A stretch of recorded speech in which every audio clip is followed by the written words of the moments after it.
Venezuela. O mundo inteiro tem comentado sobre os recentes ataques dos Estados Unidos.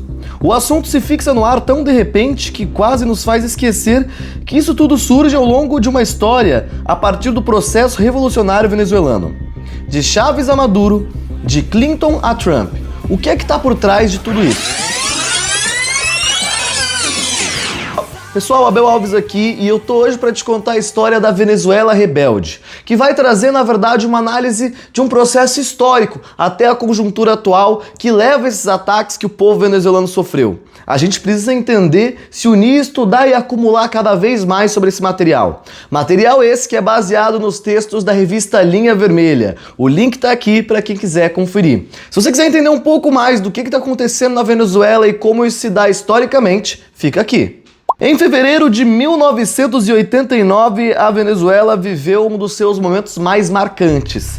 Em Caracas, uma rebelião espontânea tomou as ruas. As massas empobrecidas não aguentavam mais a carestia, os salários miseráveis, em um pacote de ajuste impostos pelo Fundo Monetário Internacional, o FMI. O aumento da gasolina e do transporte foi o estopim para começar essa grande rebeldia que no dia se conhecia como Caracaço. A resposta da elite da época, que era uma tal chamada oligarquia petroleira, foi gigante. Uma enorme reação truculenta, que terminou, na verdade, em uma série de centenas de mortos, de vítimas, de agressões, e isso cada vez mais impulsionou esse desejo pela revolução no povo venezuelano. 10 anos depois, essa rebeldia se coloca em posto com a eleição do presidente Hugo Chávez. E em seguida, em 1989, com a convocação de uma Assembleia Nacional Constituinte, nascia aí a Quinta República, ou a República Bolivariana. A nova Constituição mudou profundamente o regime, tirou o Senado, ampliou os poderes do Executivo e fortaleceu o seu próprio papel na economia. Foi ela que conseguiu retomar a mais importante petrolífera do país e ainda conseguiu iniciar uma série de processos populares dentro da Venezuela. Através disso, foi cada vez mais se desmanchando a antiga elite corrupta e fortalecendo os povos tradicionais e os quilombolas da região. Chávez se tornou o principal líder desse processo. Defendeu o que ele chamava do socialismo bolivariano ou do socialismo do século XXI, baseado em uma participação popular, na soberania nacional e no enfrentamento ao neoliberalismo e ao imperialismo. Fortaleceu os movimentos populares e impulsionou uma integração latino-americana com iniciativas como a ALBA, a Unasul, o Banco Sul, a Telesur e inclusive foi responsável por conseguir cada vez mais se aproximar da Revolução Cubana e do próprio Fidel. No plano social, o governo bolivariano criou as chamadas missões, que atacavam diretamente a desigualdade do país, como a missão Barrio Adentro, com uma série de missões que inclusive foram cada vez mais mirando em, por exemplo, acabar com o analfabetismo, acabar com a miséria e com a fome, conseguir garantir médicos, inclusive com o apoio dos médicos cubanos, que estavam lá para justamente fortalecer a segurança e a saúde da Venezuela. Além disso, a gente teve grandes reformas agrárias sendo feitas, distribuindo milhões de hectares de moradias, tanto aos camponeses quanto à população que não tinha acesso a nada disso na época. Tudo isso de pessoas que foram historicamente por anos vitimadas por governos que tinham totalmente alinhamento com essas expressões internacionais do imperialismo, agora estão vendo de fato sua qualidade de vida melhorar, justamente com um governo que se vinha da ascensão popular.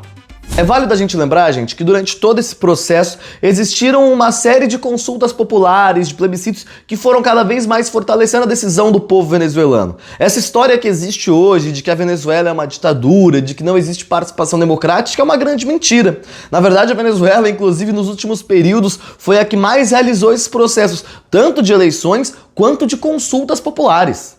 Hoje a Venezuela vive um processo que pode ser definido como uma revolução no regime ou uma revolução no Estado.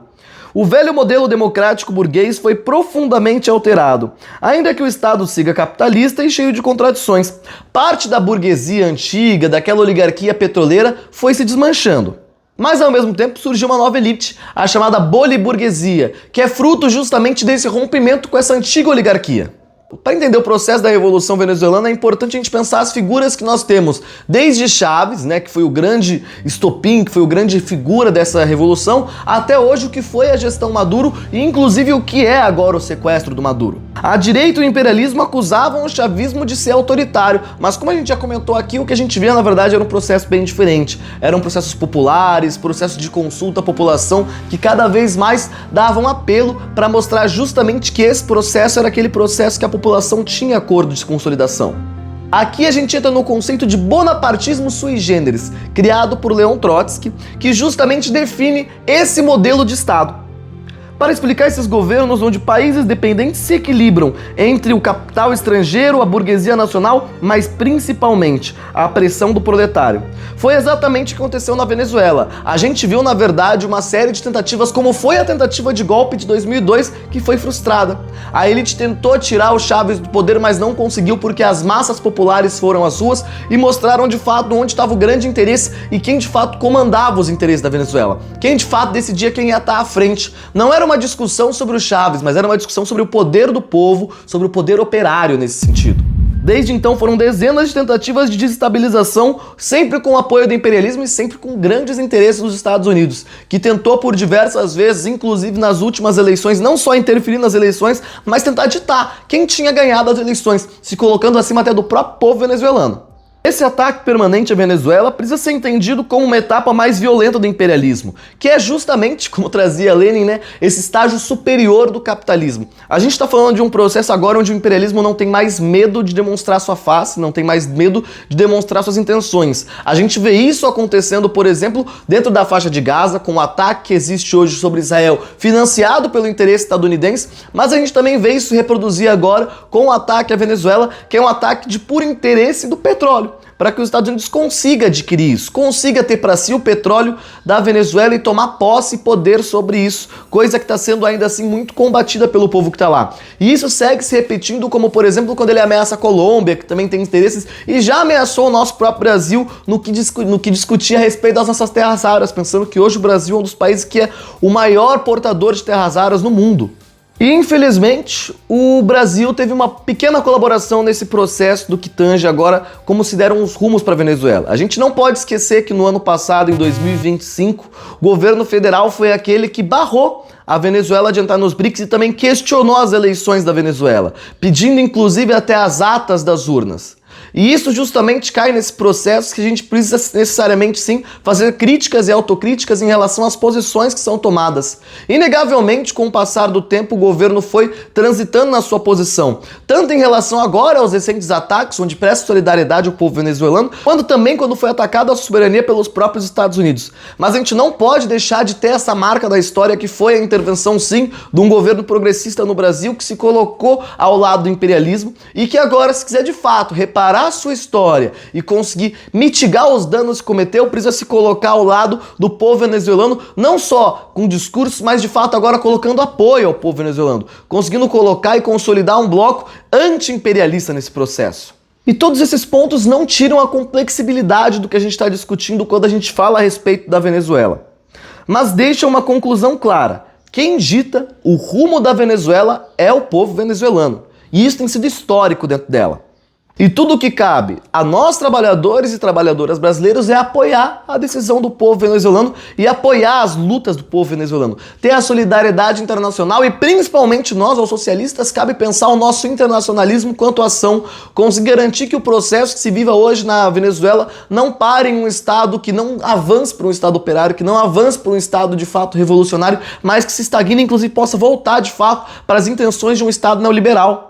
A gente tem que entender que defender a soberania da Venezuela é defender a soberania de toda a América Latina. É entender que o Trump não é um aliado nosso e que muito menos os interesses estadunidenses vão estar ao lado dos interesses do povo venezuelano, brasileiro ou latino-americano. E com toda a nossa solidariedade internacionalista e luta que existe dentro da gente, é sobre dizer toda a solidariedade ao povo da Venezuela.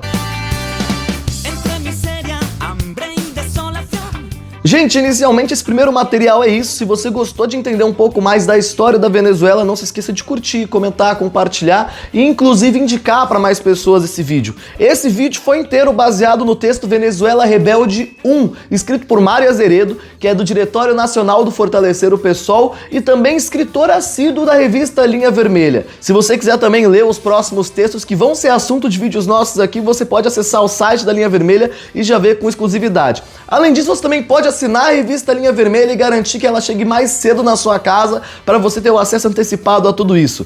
E é isso, camaradas, a nossa luta não pode parar. A gente tá vendo o que acontece hoje em relação ao povo venezuelano e a gente precisa não só prestar solidariedade através de vídeos, mas também agir com ações concretas em solidariedade ao povo venezuelano.